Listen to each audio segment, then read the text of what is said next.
Saturday, you extraordinary, ordinary day. My name is Werner and you're listening to Finding Frequency, one man's quest to find the extraordinary in the ordinary, one day at a time. Now today is one of those days where you just have to smash the record button and speak. It's not that I want to disrespect you by not creating good content. It's interesting that you have to sit sometimes and think about a day like today where the sun was shining and I had to escape the cabin to go and absorb some of the vitamin D. It was a cool day. It was cold and fresh, but the sun was shining. And then also, as the day progressed, I started getting updates from the family and Kranica, enjoying the snow, enjoying the eating, enjoying the family time.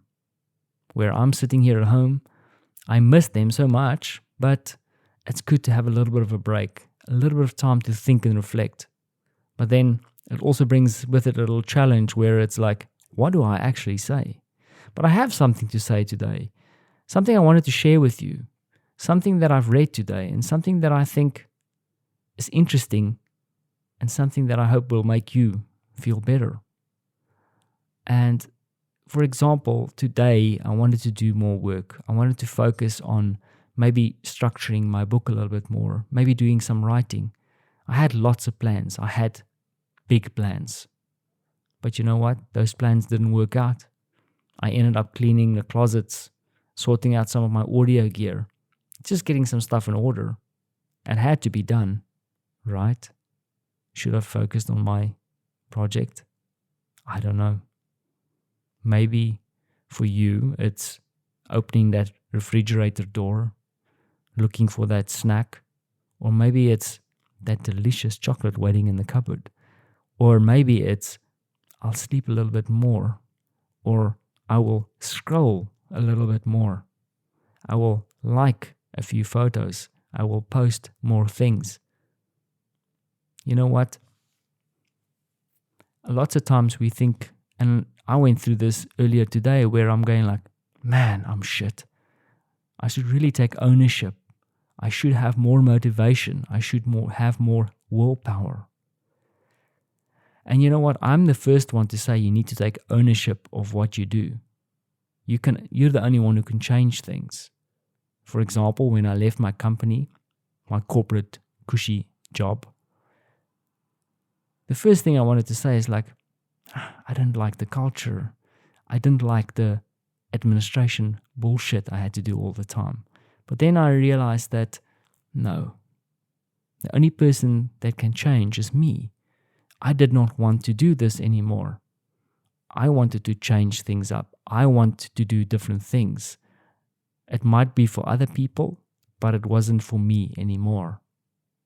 But now when it comes down to these habits, I realized today that I don't have to take the blame for this.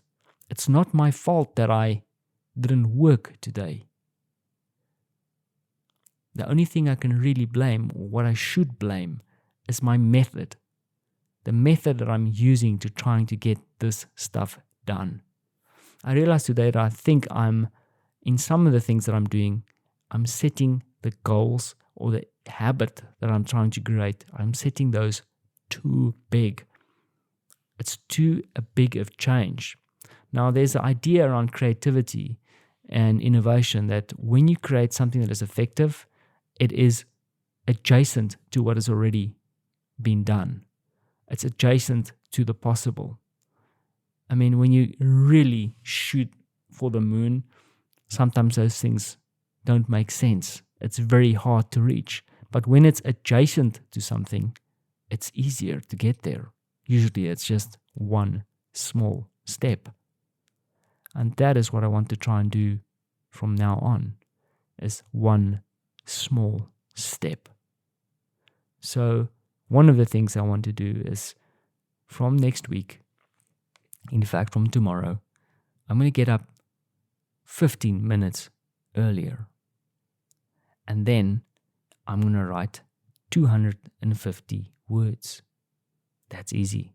That's one small step. But that's enough about me. What about you? What are you going to do? What small step are you going to take? Maybe you're stumped.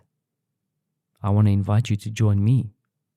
Every night when you go to bed, set a fixed time, and before you lie your head down, think about one extraordinary thing that happened to you that day. Doesn't have to be big, it just has to be extraordinary for you. Thanks for listening.